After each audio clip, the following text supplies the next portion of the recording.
Hello everyone, welcome back to my channel. आज मैं इस वीडियो में आपको एक्सप्लेन करूंगी कि हम गुड असिस्टेंट कैसे बन सकते हैं। अगर आपने ओटी टेक्नीशियन का कोर्स किया है या फिर आप ओटी नर्स है या नर्सिंग स्टाफ है या फिर सीख रहे हैं, तो एक ऑपरेशन को असिस्ट करना और डॉक्टर को असिस्ट करने के लिए किन चीज़ों की प्रिपरेशन करनी पड़ती है और अच्छे से सर्जरी हम कैसे परफॉर्म कर सकते हैं विद सर्जन और पूरी टीम के साथ। तो ये वीडियो बहुत इन्फॉर्मेटिव होगी। इसमें मैं टिप्स शेयर करूँगी, एक्सपीरियंस शेयर करूँगी और अच्छे से एक्सप्लेन करूँगी। और मेरी वीडियोस भी हैं मेरे चैनल पर, आप प्लीज़ ज़रूर जाएं और देखें। आप स्टूडेंट्स के लिए बहुत इन्फॉर्मेटिव वीडियोस बनाती हूँ, तो प्लीज़ लाइक शेयर भी करें। चलो ये वीडियो स्टार्ट करते हैं। फर्स्ट पॉइंट, कौन सी सर्जरी है। हमें सबसे पहले पता होना चाहिए कि सर्जरी कौन सी है, कि वो जनरल सर्जरी है, हर्निया का केस है, या फिर कोई ऑर्थो का केस है, फ्रैक्चर है, या फिर कोई डिलीवरी सर्जरी है। इसलिए हमें सर्जरी का नाम पता होना चाहिए ताकि हम उस तरह से इंस्ट्रूमेंट का अरेंजमेंट कर सके, ट्रॉली लगा सके और सेटअप कर सके। तो फर्स्ट ऑफ ऑल सर्जरी का नाम पता होना चाहिए। और अगर पेशेंट का एडमिशन हो गया है तो पेशेंट की एज क्या है, पेशेंट की सर्जरी साइट क्या है और प्रॉपर ऑपरेशन क्या होने वाला है, ये आपको पता होना चाहिए अगर आप ड्यूटी पर गए हो तो। पेशेंट की एज इसलिए ज़रूरी है क्योंकि अगर कोई पेशेंट 5-6 साल का बेबी है तो उसके लिए आपको पेडियाट्रिक सब सेट लगाना होगा, छोटे छोटे इंस्ट्रूमेंट रखने होंगे। अगर पेशेंट नॉर्मल एज का है तो नॉर्मल साइज़ के इंस्ट्रूमेंट रखने होंगे। और अगर पेशेंट न्यूबॉर्न बेबी है तो न्यूबॉर्न बेबी के लिए क्या क्या इंस्ट्रूमेंट लगेगा वो सर्जन से कॉल करके आपको पूछना है और इंस्ट्रूमेंट अरेंज करना है। तो एज इज़ वेरी इंपॉर्टेंट और साइड भी बहुत ज़रूरी है। अगर मेल पेशेंट में इंग्वाइनल हर्निया हो रहा है तो लेफ़्ट साइड है या राइट साइड है, ये भी ज़रूरी है, क्योंकि अगर आप रॉन्ग साइड सर्जरी करेंगे तो ये अच्छी बात नहीं है। तो इसलिए proper preparation is very important. अगर ये फिंगर का लेफ़्ट हैंड फिंगर का फ्रैक्चर है तो अगर आप राइट हैंड का फ्रैक्चर का फिक्सेशन कर रहे हैं तो ये भी रॉन्ग है। तो proper side is very important. आपको साइड पता होनी चाहिए। बार बार आप वार्ड के सिस्टर जहाँ पे पेशेंट एडमिट है वो डिपार्टमेंट में पूछिए पेशेंट का साइट कौन सा है, पेशेंट की एज क्या है, पेशेंट मेल है या फीमेल है, वो भी आपको पता होना चाहिए।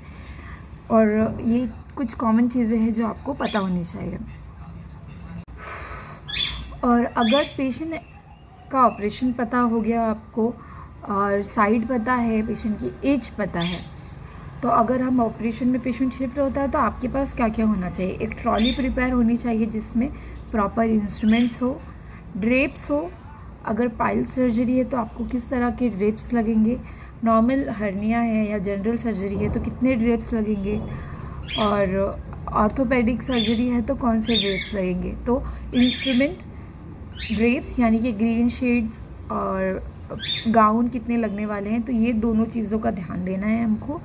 और ऑपरेशन स्टार्ट होने से पहले हमें ओटी में जितनी मशीनरीज है जो कॉमनली यूज़ होती हैं, जो सर्जरी के लिए स्पेसिफिक यूज़ होने वाली हैं, उन्हें हमें ऑपरेशन से पहले ऑपरेट करके देखना है कि वो वर्किंग है कि नहीं। जैसे कि कॉटरी मशीन होती है, उससे देखना है कि वो वर्क हो रही है कि नहीं, सक्शन मशीन चल रहा है कि नहीं। अगर TKR सर्जरी है या फिर लोअर लिम्ब में कोई फ्रैक्चर है या फिर यहाँ पर कोई फ्रैक्चर है और टूर्निकेट लगाने की रिक्वायरमेंट है तो टूर्निकेट मशीन चल रहा है कि नहीं, ये हमें चेक करना है। Most of the time tourniquet machines में भी प्रॉब्लम होती है, वो कफ इन्फ्लेट नहीं होता सर्जरी के दौरान, तो बहुत मुश्किल होती है उससे वापस निकालना।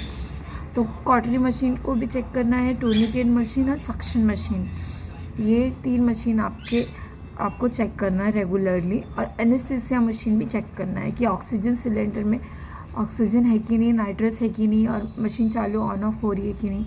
ओटी लाइट्स देखना है वो वर्किंग है कि नहीं। एसी जो होती है सेंट्रल लाइन, वो उसकी कूलिंग हो रही है कि नहीं, क्योंकि हम जानते हैं कि कूल्ड एरिया में इन्फेक्शन होने के चांसेस कम होते हैं और ओटी का फ्यूमिगेशन भी ज़रूरी है। तो ये कुछ चीज़ें हैं जो हमें ध्यान रखनी है।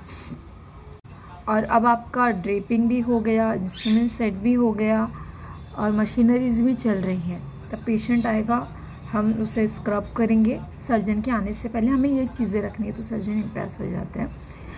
ड्रेप करना है, पेशेंट को स्क्रब करना है, प्रॉपरली ड्रेप करना है। आपके साथ एक अदर असिस्टेंट भी होंगे, उनकी हेल्प से पेशेंट का जो एरिया सर्जरी होने वाली है वो एरिया एक्सपोज रहेगा। स्टेरिलिटी मेंटेन करते हुए हमें सारी चीज़ों को अच्छे से ड्रेप करना है, कॉटरी सेक्शन अटैच करना है और फिर सर्जन आएंगे, वो इंसिजन लेंगे, सर्जरी स्टार्ट होगी।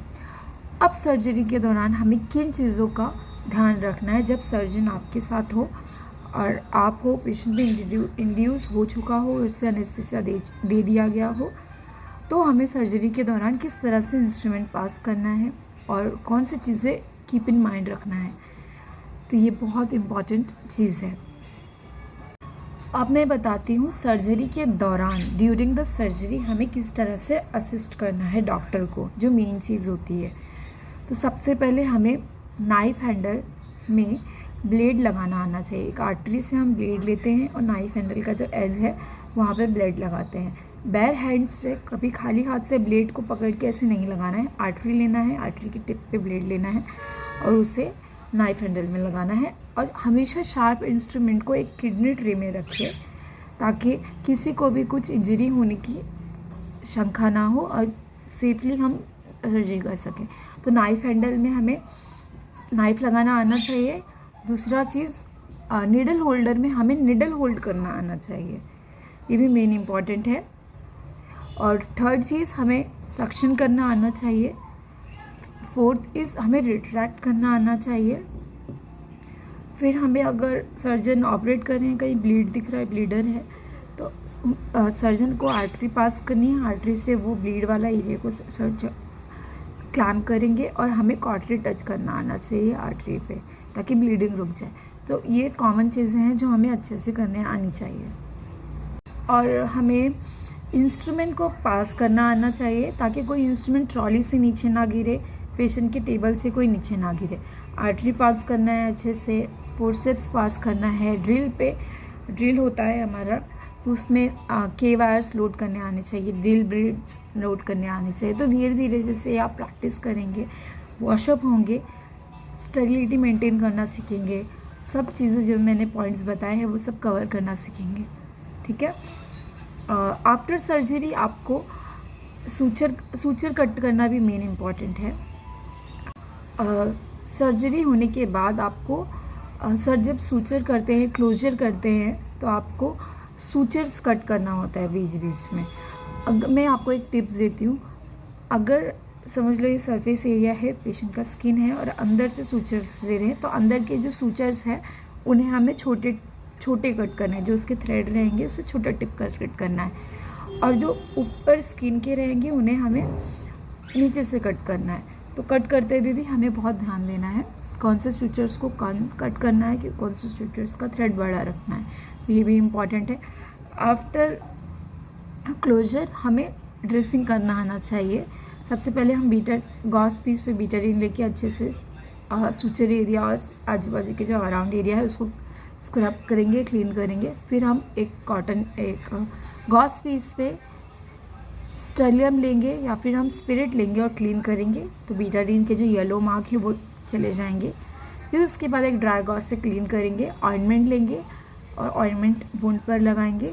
फिर एक गॉस पीस रखेंगे, चाहिए तो एक और गॉस पीस रखेंगे, गैमजी पैड। फिर उसके बाद जो भी ड्रेसिंग है, डायनाप्लास्ट है या फिर गैमजी रोल है, सॉफ्ट रोल है, टाइगरड्रम ड्रेसिंग है, जो भी ड्रेसिंग रहेगी डॉक्टर से पूछना है और वो करना है। और एक और चीज़ है, जब कोई बड़ी सर्जरी होती है तो डॉक्टर्स उसमें वुंड एरिया में क्लोजर करते वक्त एक ड्रेन फिक्स करते हैं ताकि जो अंदर जो फ्लूइड जमा होगा वो ड्रेन में कलेक्ट हो जाए। तो हमें ड्रेन देना और ड्रेन को अटैच करना भी आना चाहिए। तो ये मेन चीज़ें हैं जो मैं आपको एक्सप्लेन कर रही हूँ। ये धीरे धीरे आप जैसे ही वर्क करना सीखेंगे, एक्सपीरियंस करेंगे, तो आपको ये चीज़ें आने लगेंगी। और हमेशा ये ध्यान रखना है, जैसे ही आप वॉशअप होते हैं आपको स्टराइल जोन में काम करना है। आपको आपकी आजू बाजू की कोई भी चीज़ें नहीं सुनना है एक्सेप्ट वो ट्रॉली और जो ड्रेप्स, और आपको आपके ग्लव्स होने चाहिए, गाउन होना चाहिए। ग्रीन चीज़ों के अलावा, इंस्ट्रूमेंट के अलावा कोई भी चीज़ों को टच नहीं करना है। लाइट को टच नहीं करना है, कॉटरी सक्शन जो मशीनरीज है उसको टच नहीं करना है, वो स्टेराइल जोन के आउट ऑफ एरिया में आएगा। तो हमेशा आपको स्टेरिलिटी मेंटेन करना है, इसलिए असिस्टेंट का मेन रोल होता है कि वो स्टेरिलिटी मेंटेन करे और डॉक्टर को कुछ चीज़ों में अच्छे से असिस्ट करें ताकि सर्जरी स्मूथली हो जाए। सर्जरी होने के बाद हमें ग्लव्स निकालना है, गाउन निकालना है और पेशेंट को शिफ्ट करते वक्त हमें हेल्प करना है, ये भी ध्यान रखना। और सर्जरी जब हो जाए, डॉक्टर चले जाए, तो डॉक्टर को हमें थैंक यू बोलना है क्योंकि उन्होंने अपना प्रेशियस टाइम दिया। डॉक्टर भी हमें थैंक यू बोलते हैं क्योंकि उन्हें भी सर्जरी में बहुत हेल्प मिली। तो हमें और स्टाफ को और एनेस्थेटिस्ट मैडम, सर और जो भी है हमारे कलीग्स हैं, उनको ग्रीट करना है, थैंक यू बोलना है और हैप्पीली सर्जरी और हैप्पी इन्वायरमेंट से हमें काम करना है। तो अगर आप कुछ चीज़ें जो मैंने इस वीडियो में एक्सप्लेन की हैं वो फॉलो करोगे तो आप गुड असिस्टेंट बन सकते हो और आपके एक्सपीरियंस में भी इंक्रीमेंट आएगी, पेमेंट में भी इंक्रीमेंट आएगा और आपको कॉन्फिडेंस भी गेन होगा। तो प्लीज़ मेरा ये वीडियो पसंद आया तो प्लीज़ लाइक शेयर सब्सक्राइब ज़रूर करें।